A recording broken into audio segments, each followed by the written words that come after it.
Alright, here we are with our first round with the blue-black zombie deck. Three Vault Aaron Pariah is not exactly what we want to see in our opener. I'm going to go ahead and mulligan this. Would be reasonable. Usually with Crypt Breaker, you can keep some hands on the draw with one land with Crypt Breaker, but our upside isn't that high. Even if we get Haunted Dead into the graveyard, we don't have lands, we don't have prized amalgams. So I'll go ahead and mulligan this down to 6. This is an interesting hand. It's kind of slow. Sinister Concoction can get us started. Just the Wind isn't great in this hand. There's no blue source. But I think we're going to go ahead and keep this on the draw. Interesting, a Crypt Breaker. I think I have to bottom now, unfortunately. I think the amount of times I hit an untapped land is very low when I top the Crypt Breaker. So let's go ahead and bottom it. Not to mention we could draw another Crypt Breaker if we bottom it. Not a great start to this deck, but or at least me playing this deck on Magic Online. But we'll see if we can resolve a Copter and hopefully get the Haunted Dead into the graveyard in a reasonable time frame. Really nice to see our opponent not leading off on a Smuggler's Copter. I'd much rather play against a Selfless Spirit, even though it's a little bit annoying for my Sinister Concoction. Nothing. Ooh, Choked a Statuary. That's actually going to be kind of unfortunate that comes into play tapped. Otherwise, I'd be able to attack with my Copter this turn, but essentially the play would be, discard the Haunted Dead and make it happen. Looks like our opponent didn't have a Spell Queller or is not casting it. I actually think I should just kill the Selfless Spirit now.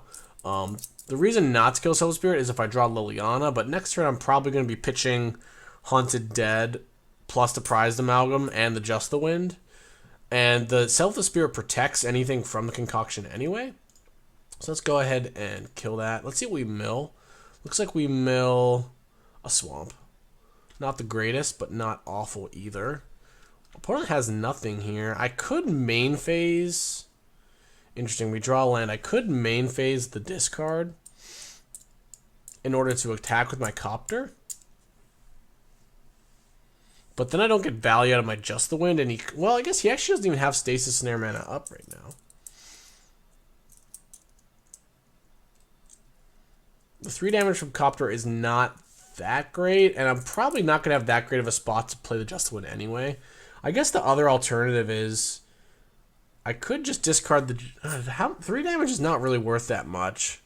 And then my Amalgam comes in on his main phase, and he can Reflector Mage it. Let's just go ahead and play Land Pass. If he plays any Sorcery Speed creature, which he's not that likely to do, might maybe if he draws a plane, so he'll go with a Gideon, but I don't mind discarding the Haunted, Ooh, he's going to Spell Queller end of turns. This actually works out pretty nicely because what we're going to do is we're going to activate this. And then my Prized Amalgam, since he did this on my Instep and not at the end of my second main phase, which is something to note when playing against a deck like this, is that my Amalgam, it's not that relevant, but it means my Amalgam can't get Declaration in Stone or Reflector Mage because it's not going to come back until his Instep. Let's put these triggers on the stack, and I feel pretty reasonable about my spot. If I got one more land into play, I could instant speed it to Pariah, but it looks like my opponent is kind of just stuck on only one white source, and we're pretty much beating him down. Ooh, Crypt Breaker is nice, though it will get Spell Quellered, which I suppose I'm fine with. Attack him for 6 and get the Pariah into play.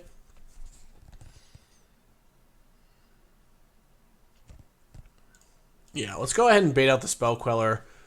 Ooh, he lets it resolve. That is not exactly what I was anticipating. So I could draw a card. You're getting a weird spots. I think drawing a card is better than he just scoops. That's unfortunate because I wanted to see how this game played out, but he doesn't have a white source. I think drawing a card is better than dealing 3 damage. Something that I've noticed with this deck, especially the mono black version, not the red version, is I almost exclusively, instead of trying to once I have control of the board, I just go after my opponent's life total pretty aggressively. I play more aggressively than you'd normally do with Crypt Breaker, where you just kind of keep making zombies. Once once I can activate it twice per turn, like the turn after I activate it twice, I usually just attack with everything and put the game out of reach. All right, well, in this matchup, I like siding out Mind Rack Demon. I like siding out one Sinister Concoction, and I really dislike Scrap Heat Scrounger. It's not very good against Reflector Mage. It's not good against Stasis Snare. They just have like Gideon and they have Gideon and Avacyn, which kind of stuff him completely. So I'm gonna go ahead and side out those 5 cards, and we're gonna bring in Spell Shrivel, Sovereign Rebuff. Is normally how I sideboard in this matchup. I could see even going, especially on the draw, going down even more in the Scrap Heap Scrounger. I toyed around with trying out Kaladesh. It's just not good. They have lots of answers to it, and it's not like I have that much removal that I just instantly win if I untap with it. The other card that I board in is Ruinous Path. I forgot that I want the Ruinous Path, and we're actually gonna cut. That's what I do. I cut 2 Lilianas because when you don't have the Mind Rack Demons, like the Lilianas aren't as important for Delirium, and popular, even though you would assume that Liliana is good in this matchup, especially on the draw, it's just not. The only card it kills is Self the Spirit, and that's one of the last cards that they'll play. Like, they'll play Copters and stuff beforehand, and they very aggressively emblem their Gideons against you to get their Avacyn's around Grasp of Darkness, just to put you at dead before you can really set anything up. And I find that the Liliana is just really bad. So we're actually going to put in Ruinous Path and a Murder. And we are cutting a decent amount of our self-mill, but that's okay because, like, we're boarding in Skyship, so we can actually win a game without necessarily going with a graveyard shenanigans. And the other thing is the counterspells. The counterspells play pretty well because the counterspells will let us, keep Gideons off the board and also, importantly, make sure that we can kind of blow them out when they try to set up big Avacyn turns. But this is a pretty solid hand. I have a Crypt Breaker, hoping that he doesn't have a Declaration in Stone, because then we might just lose if he's got it. Looks like he's got a Copter, which is obviously good as well. So let's see what he does here. If he plays like a Reflector Mage, I think I'm going to make a Zombie. Otherwise, if he plays any other creature to crew the Copter, I probably will just grasp it. He mulled to 6. I don't want to just let him free loot. And Thraben Inspector is a good sight here, because it means that he's not going to have a Reflector Mage. I can pretty comfortably just kill his Copter, keep him off generating, a perfect hand, and also keep my life total kind of high. That's the nice part about Grasp. Just kills pretty much everything in this format.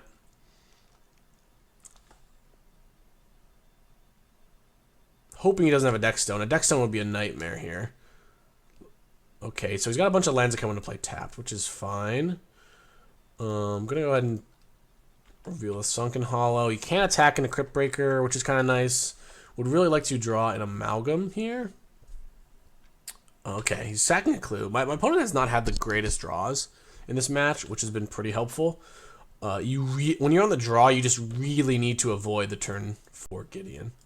Turn 4 Gideon is very, very difficult to beat. Ooh, another land is really good, actually. That's pretty much exactly what we wanted. Because now next turn, I can return Haunted Dead and put Pariah into play.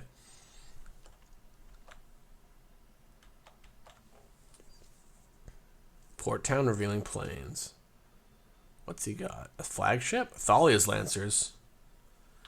Didn't know this deck played that, but it could be... Oh, it's part of his Gisela package, I bet. He got a Flagship, which is pretty reasonable, but I am going to get to Wrath him here, which is kind of nice.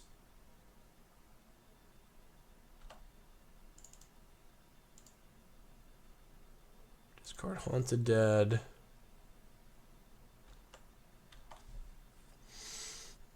And I'm not really that afraid of the Flagship. It will get to kill my Crypt Breaker, which is a little bit annoying. So let's go ahead and draw a card before we choose what we're going to discard. It's probably going to be Grasp of Darkness, because the backup Voldaren Pariah is really good. Now it's definitely going to be the Grasp of Darkness.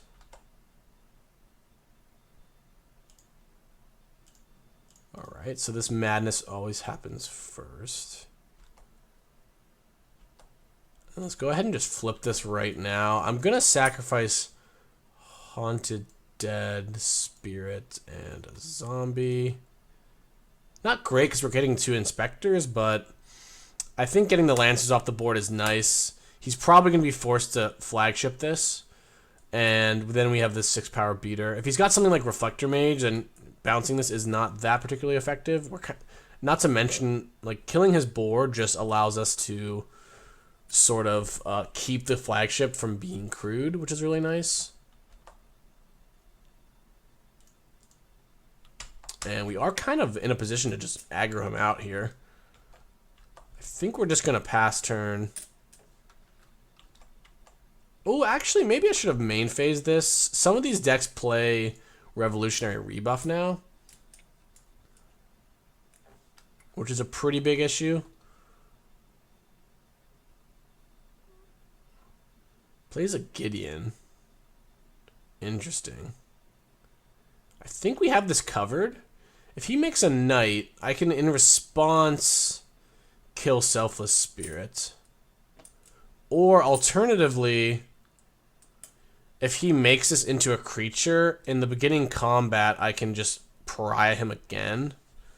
And then he's actually just dead on board. So yeah, we actually just let him walk into this. Though, this doesn't work if he just passes turn. Oh no, it still does work, actually. It still works. Because he still can't crew this. I don't actually have to kill it. So yeah, we have lethal here. So we'll go ahead and discard 2.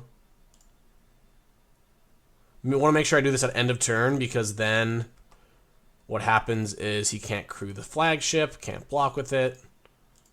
So we cast the pariah. And he's dead on board. I guess I should have waited till his end step. Because he already played a land, though, so it's not like he can go like land, declaration, stone you or anything.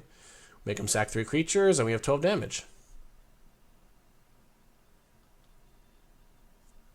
Nice. That's a pretty clean win, actually. Like, usually it's not that easy. My opponent had pretty bad draws and had cards like Lancers. Like, I played a little slow and main phase. Like, I don't love Lancers / Flagship against this deck just because the Flash deck is actually really good at putting pressure on you because they can interact with you at instant speed, which most other decks don't.